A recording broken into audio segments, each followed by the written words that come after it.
Time అయింది. అధ్యక్ష, తమరు సమయం చెప్తే దాన్ని బట్టి 10 నిమిషాలు ఇచ్చారు. 10 వెళ్ళిపోతున్నా 10 ఏమో పవన్ కళ్యాణ్ గారు వచ్చే వరకు మాట్లాడు. పవన్ కళ్యాణ్ గారు వచ్చే వరకు స్టార్ట్ చేయండి. ఈరోజు పక్కన పెట్టుకుని 5 పెట్టి వెళ్తారు.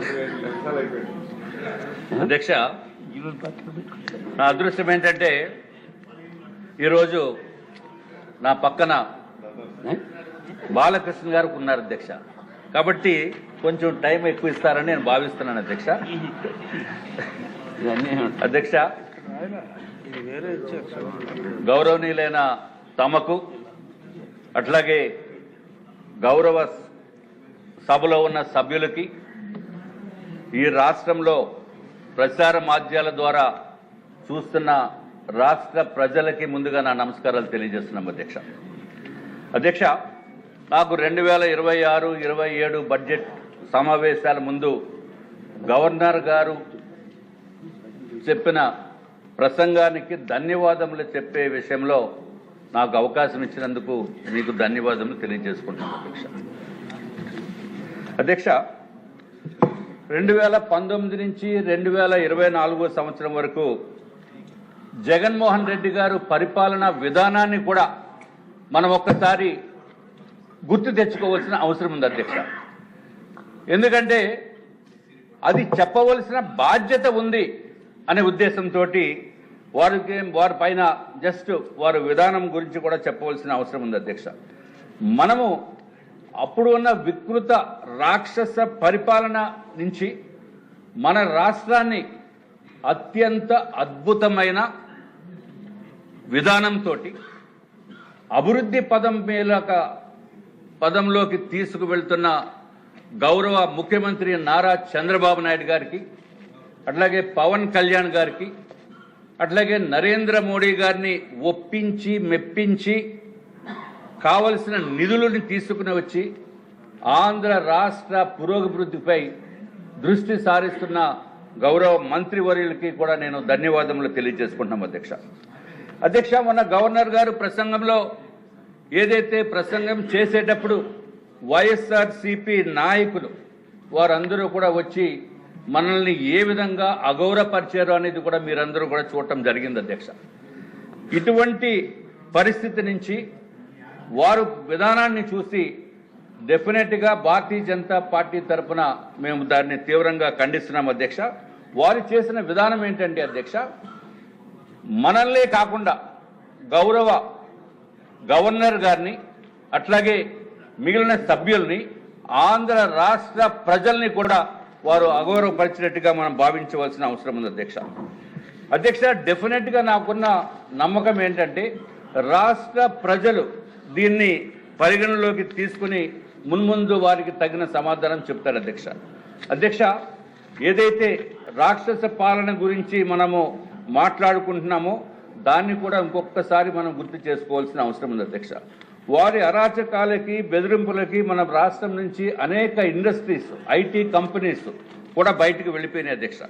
ఏదైతే అమర్ రాజా బ్యాటరీ ఉందో, ఐబిఎం ఉందో, హెచ్ఎస్బిసి ఉందో, అలాగే ఐటీ కంపెనీస్ కూడా రాష్ట్రం నుంచి బయటికి వెళ్ళిపోయిన పరిస్థితి ఉంది అధ్యక్ష. అట్లాగే అధ్యక్ష, కియా మోటార్స్ కూడా బయటికి వాళ్ళకి బెదిరింపులు కూడా జరిగిన విషయం మీ అందరికీ తెలుసు అధ్యక్ష. ఇదివరకు డెమోక్రటిక్గా కాకుండా డిక్టేటర్ కింద పరిపాలన చేసిన విధానాన్ని కూడా మనము గుర్తు చేసుకోవాల్సిన అవసరం ఉంది అధ్యక్ష. అసెంబ్లీలో బూతులు మాట్లాడుతూ అసలు డెమోక్రసీని కూడా డిగ్రేడ్ చేసే పరిస్థితి చేశారు అధ్యక్ష. అధ్యక్ష, వారు రాష్ట్రాన్ని 3 రీజియన్స్గా విభజించి భూదందాలు, భూ కబ్జాలు, మాఫియాలతోటి రాష్ట్రాన్ని పరిపాలించారు అధ్యక్ష. అట్లాగే కాంట్రాక్టర్స్కి పేమెంట్స్ ఇవ్వకుండా నిధుల్ని మళ్లించి రాష్ట్రాన్ని అప్పులు పాలు చేశారు అధ్యక్ష. లిక్కర్ కల్తీ, అన్నిటిలోనే కల్తీ అధ్యక్ష. ఆఖరికి ఎంతో పవిత్రంగా భావించే తిరుమల తిరుపతి స్వామివారి లడ్డూ విషయంలో కూడా జరిగిన విషయం అందరికీ తెలుసు అధ్యక్ష. పవిత్ర ఆలయాలను కూడా ధ్వంసం చేసిన ఘనత వైఎస్ఆర్సీపీది అధ్యక్ష. విశాఖపట్నంలో అయితే ఋషికొండని సర్వనాశనం చేసి అక్కడ ఆయనకు కావలసిన విధంగా సుమారు 500 కోట్ల రూపాయలతోటి ఒక ప్యాలెస్ లాంటి భవనాలను నిర్మించుకున్నారు అధ్యక్ష. శాంతి భద్రతలను కంప్లీట్గా గాలికి వదిలేశారు అధ్యక్ష. ప్రస్తుత గౌరవ ముఖ్యమంత్రి నారా చంద్రబాబు నాయుడు గారిని ఉప ముఖ్యమంత్రి వర్యులు పవన్ కళ్యాణ్ గారిని కూడా విశాఖపట్నం వచ్చినప్పుడు వారిని అడ్డుకొని ఏ విధంగా దుర్మార్గపు పనులు చేశారో అది కూడా మనం గుర్తుకు తీసుకురావాల్సిన అవసరం ఉంది అధ్యక్ష. అట్లాగే అధ్యక్ష, వారి హయాంలో ఎక్కడా కూడా ఇండస్ట్రీస్ కానీ ఐటీ కంపెనీలు కానీ కొత్తగా తెచ్చింది లేదు, శంకుస్థాపన చేసింది అసలు లేదు అధ్యక్ష. ఐటీ కంపెనీస్కి అయితే అధ్యక్ష ఇన్సెంటివ్స్ ఇవ్వకుండా సుమారు 100 నుంచి 150 కంపెనీలని మూతపడే విధంగా చేసిన ఘనత వైఎస్ఆర్సీపీ అధ్యక్ష. వైజాగ్లో అధ్యక్ష ఏదైతే గౌరవ ముఖ్యమంత్రి గారు ఇదివరకు ఉన్న టైంలో అధ్యక్ష 2019 నుంచి 19కి ముందు అధ్యక్ష స్టార్టప్ విలేజ్ అనేది స్టార్ట్ చేసి కొత్తగా ఐటీ కంపెనీస్కి స్టార్టప్స్కి ఉపయోగపడే విధంగా చేయటం జరిగింది అధ్యక్ష. చేసిన తర్వాత ఈ దుర్మార్గపు ప్రభుత్వం, అంతకుముందు ఉన్న ప్రభుత్వం అధ్యక్ష వైఎస్ఆర్సీపీ ప్రభుత్వము ఆ స్టార్టప్ విలేజ్ని కూడా మూసేసేది అధ్యక్ష. మూసేసి తర్వాత నో ఇండస్ట్రీస్ అనేది ఒక కాన్సెప్ట్ కింద పెట్టుకుని నో ఇండస్ట్రీస్ నో ఎంప్లాయ్మెంట్, అదే వారి కాన్సెప్ట్ తోటి చేసిన విధ్వంసకరమైన పరిపాలన అధ్యక్ష.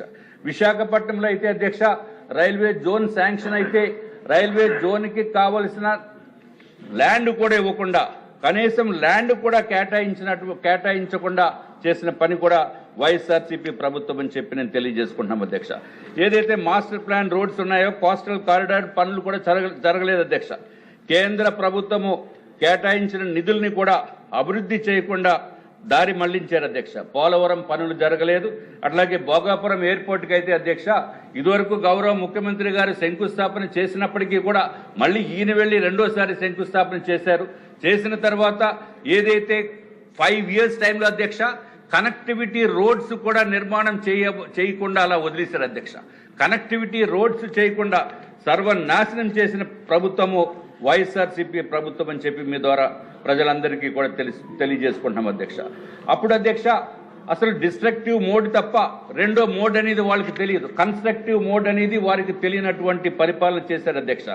అధ్యక్ష ఇక మన కూటమి ప్రభుత్వం జూన్ 2024లో ఏర్పడిన తర్వాత మన ప్రభుత్వ విధానం ఏంటంటే అధ్యక్ష విధ్వంసం నుంచి వికాసం వైపు అధ్యక్ష, విధ్వంసం నుంచి వికాసం వైపు. అట్లాగే సూపర్ ఫాస్ట్గా సూపర్ 6 పథకాలని అమలు చేయటం అధ్యక్ష, సూపర్ ఫాస్ట్గా కూడా అధ్యక్ష. అట్లాగే సంక్షేమము అభివృద్ధి మా ఎజెండాగా నవ్యాంధ్ర నిర్మాణం దిశగా గౌరవ ముఖ్యమంత్రి గారు చేపట్టిన విధానాలను చూస్తే ప్రజలందరూ కూడా యావత్ భారతదేశంలో ఉన్న ప్రతి ఒక్కరు కూడా ఆశ్చర్యపోయే పరిస్థితి అధ్యక్ష. ఇది మన ప్రభుత్వం అధ్యక్ష, మంచి ప్రభుత్వము, స్వర్ణాంధ్రను సాధించే కూటమి ప్రభుత్వం అధ్యక్ష.